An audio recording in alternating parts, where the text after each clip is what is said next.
Welcome to sunny Los Angeles, California. They say West Coast, best coast, and you won't find any arguments from us because from their stunning beaches to their great mountains to the World Cup, it is all going on here as we're pitched up just outside SoFi Stadium, where in 24 hours, the U.S. men's national team will start their World Cup dream against Paraguay. Hello, everyone, and welcome to this edition of ESPN FC. I'm Alexis Nunes, and look at my squad here today. I've got 1990 World Cup champion Jurgen Klinsmann and a trio of former U.S. men's national team players in Herculez Gomez, Jermaine Jones, and Casey Keller. Boys, the World Cup has started. Jurgen, thank you so much for letting us use your backyard.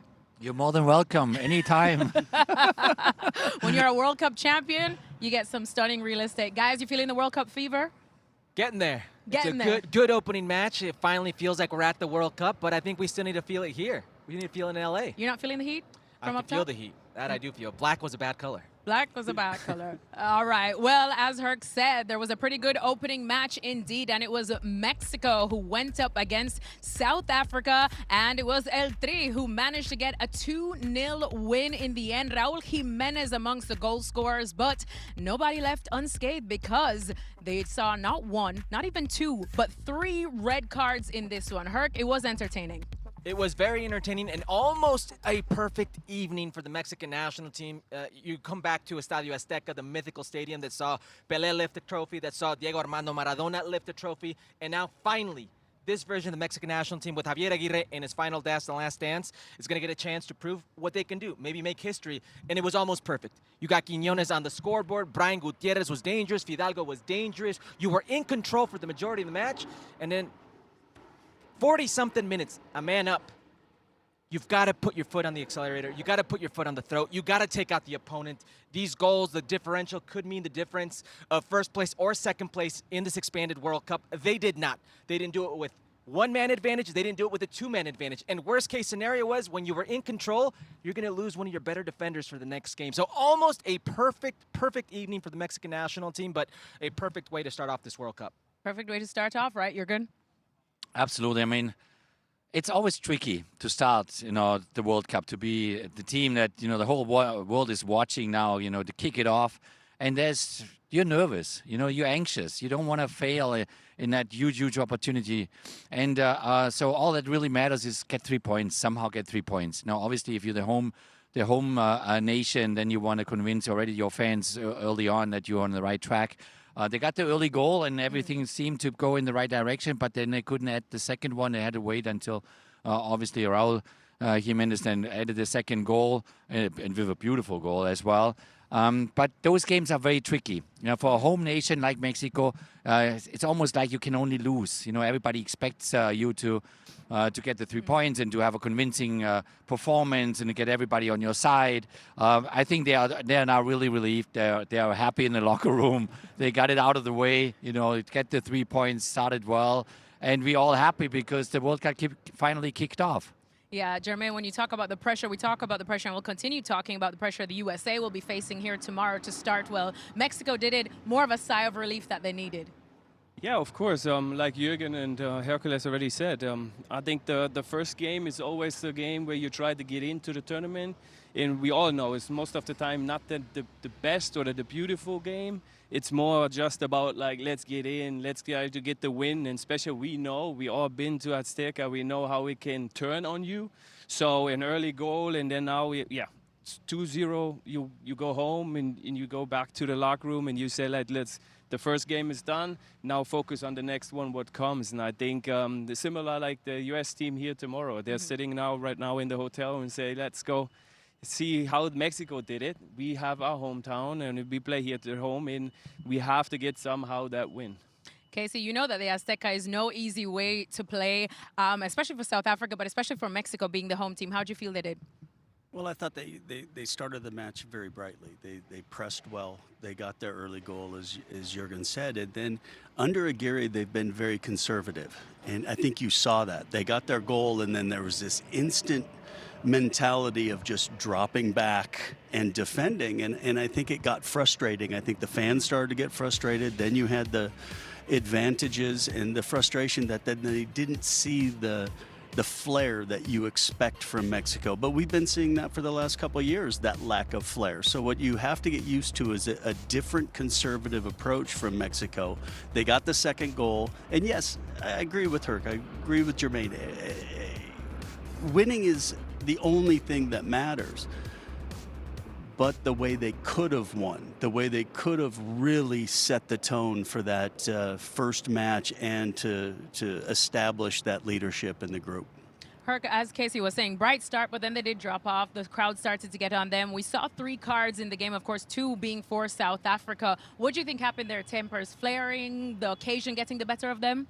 In terms of South Africa, I have no idea what got into them. These are plays you cannot allow to happen. It wasn't the opponent putting, one of them was, it was the opponent putting you in a very difficult situation. Brian Gutierrez, very good intentional touch in front of the defender. Siroli can only foul him. That's a very well-drawn play by the forward right there. The other one, you're coming across the face of Roberto Alvarado. The referee is 10 yards away from you. Jurgen and I were talking, you're in an era today where you have 50 cameras all pointed at you. You're not going to get away with it. It's a very silly foul. The third one on Cesar Montes, I don't think anybody here thinks that's a possible red card. I didn't think it was a possible red card. Very harshly done there for the Mexican player. But it was a very physical match. Maybe the nerves, like Jurgen said, are getting the best of these players. That could be it. I do want to say, I think there was massive calls here by Javier Aguirre, the Mexican national team coach. You saw some players who were on the field today that were nowhere near being a starter for the Mexican national team 4 or 5 months ago. Brian Gutierrez, he gets the start. Julian Quiñones, he was out of the picture. Leads the Saudi Pro League in goals. He gets the start. Eric Lira gets the start over your captain, Edson Alvarez. Big choice to make there. He went with Eric Lira. And then on the right back situation, which has really been an Achilles heel for the Mexican national team, Jorge Sanchez has gotten the last few starts. He just says, no, I'm going to go with Israel Reyes, a stay-at-home right back, and it worked perfectly. And you got Raul Jimenez. Jurgen mentioned this, a beautiful goal. This is his 4th World Cup, and he finally gets his start, and he finally gets his goal. I don't care if he's a rival or not. You can't help but feel good about Raul Jimenez and his story and what he's been able to achieve post his incident with David Luiz. It makes you feel good that he gets that feel-good moment at home in the World Cup in front of his people. Almost a perfect night for the Mexican national team. If you have a look at Herc's arm right now and zoom in, he's got goosebumps. But really and truly, Jurgen, it's sunburn. It's goosebumps because when we're talking about Raul Jimenez, there's so much emotion attached, Jurgen, especially with what he went through with that head injury as well, clawing his way back for club and now for country, getting that goal. How important was it for Mexico to see their top man, their superstar, get this? Yeah, obviously extremely important for him personally to finally get this first goal in the World Cup. And knowing you running out of time, he's 35 now. Obviously, after what he went through, there's the whole nation behind him. The whole nation feels with him. And I think also people outside of Mexico do feel with him. And so when a player like him then in the first game gets this opportunity, puts it in the back of the net, then you just simply feel happy. Happy for that kid, happy for that moment. And it makes the nation now feel good. It gives them, first and foremost, confidence. It gives Mexico confidence because you start with 3 points right away into the tournament. You are on home soil, where it's always difficult for the Mexican team playing at home because the expectations are always so high from the Mexican fans. They rather play in the U.S., then they're more relaxed here than they play in their own country because the people in Mexico, they expect more. They may expect them to score the first goal the first 20-25 minutes. If that does not happen, then they boo them. So no, it was a good feeling for them, a good start for them, and now they can breathe a second and prepare really for the second game. What Jurgen's talking about is so important because most of us are watching this game and there's a few comments like, okay, the crowd looks unnervy. The crowd looks like they may turn against them. They've got the pressure of el quinto partido, of never making it to that quarterfinal game. Now it's el sexto partido. To get there and on home soil, coming off one of the darkest periods in Mexican national team history where they finally don't go on to the next round in the 2022 World Cup under Tata Martino, it's a massive pressure cooker for this Mexican national team and these players who most of them don't have that experience. You know what they needed? They needed a Colombian to score their first goal and an American to help set it up. Oh, all right. Well, speaking of that, been there since he was 17. What a goal, Colombian-born though. Mexican player, Quiñones, as Herc mentioned, scored the first goal. And this was the reaction at a Mexican watch party in Monterrey. And if you've never been to a Mexican party or partied with the Mexican fans, trust me, I dare you to find anyone that knows how to party better than they do. But as we said, this is exactly what we wanted to see all throughout the World Cup last time. Even though Mexico underperformed, Herc, the fans really demand so much. They do. And I understand the sentiment of you're coming off of your darkest period in your national team's history. Tata Martino left this program, I think, years behind.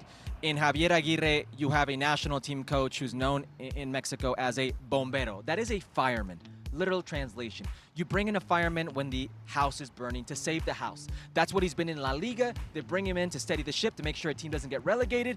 But he's given this team a sense of bite, a sense of passion, a sense of representation that most Mexican fans haven't felt in quite some time.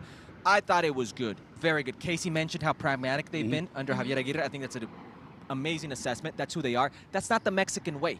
It's not the Mexican way in any aspect of their culture. In soccer, in their everyday life, in boxing, Canelo Alvarez is heavily criticized because he doesn't go out there and go all out. He's a counter artist, if you will. This Mexican national team is more Canelo than they are anything. But right now, it's the right combination of what they need. It's the right combination of what they need, and today Mexico got the job done. A 2-0 win over South Africa and the perfect start to a World Cup on home soil. Well, we showed you some images of that Mexican watch party in Monterrey. Well, Gab and Jules are standing by. They were watching that opening game very closely, and they'll be talking all things Mexico and more on the latest edition of the Gab and Jules podcast. They're over in New York, so make sure to check it out. Time for another quick break, but when we talk back, we are talking all things USA.